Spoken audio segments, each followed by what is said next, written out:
My name is Guenet Gittens-Roberts, and I'm here at the Pine Hills People's Hob Nob. I'm reporting for NewToOrlando, and I'm here with Robert Prater. And Robert, you've been doing such an excellent job. I see you everywhere, especially anything that has to do with students. Yes. And I know you're running for school board.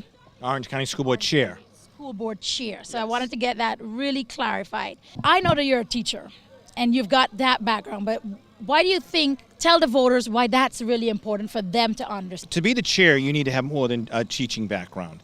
I have a background in business. I owned my own business for several years. I have a background in education, as you stated. And I also, most importantly, I have a background, I graduated from a vocational school.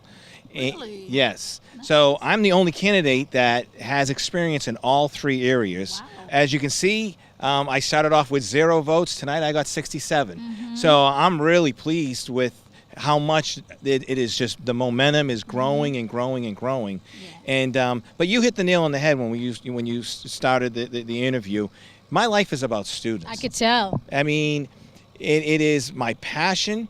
It is. I like I said tonight. I live day to day in the school life. One of our students actually interviewed you. Before he interviewed you, he actually had the answers that he wanted you to say. These were the things he believed were true, which I didn't understand, that he would believe that it wasn't good for them to have those computers in school. I actually thought every young kid wanted access to those computers. He actually said it's a distraction.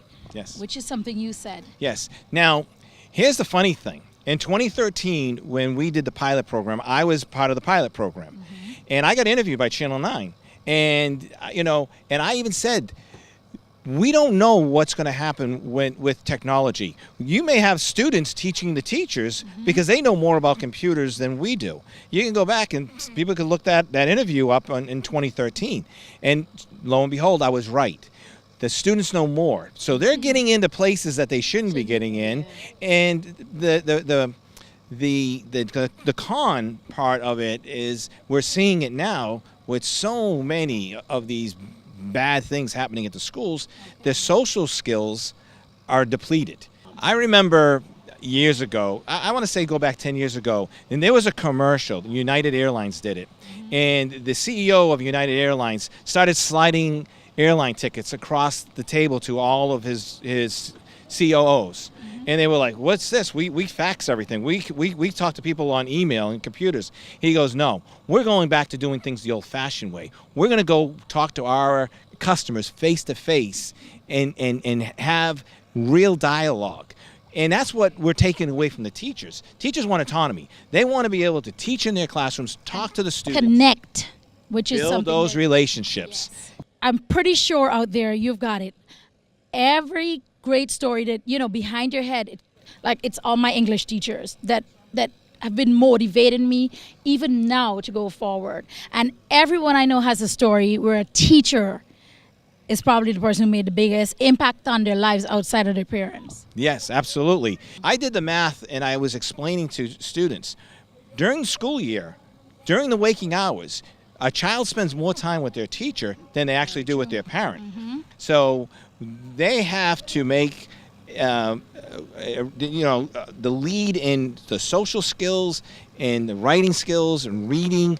I mean, it's just they hold so much responsibility. And I meet teachers so much, and they're so passionate, and they love what they do because it is the lowest paying job with a 4-year degree. You've got to have passion to do it. You've got to love kids. You gotta love kids, And if you don't get in the profession. That's true. I mean, because you're going to be miserable. And you're molding a person's future. Yes, and and when you're in that school board chair, you have to develop those policies to make it so that these kids are successful. When you're in something, you know the day-to-day operations, and this is why it's so important that a teacher is in the chairman's seat. See. You work in a dual role with the superintendent. The superintendent does the operations. The chairman would set the agenda for what the superintendent needs to accomplish for that year. And unfortunately, we're not getting it done. We have not been an A district since 2010. I didn't know that. Yes, we've been a B district. One year we were a C district. This year's grade for the district I haven't. Didn't know that, I haven't guys. seen- Yes, so There's work to be done. and when you look at who's on the board right now, we have a lawyer in the chairman's seat, no education background. So it's proven that not having that educational background isn't working. My name is Robert Prater, and I'm running for Orange County School Board Chair.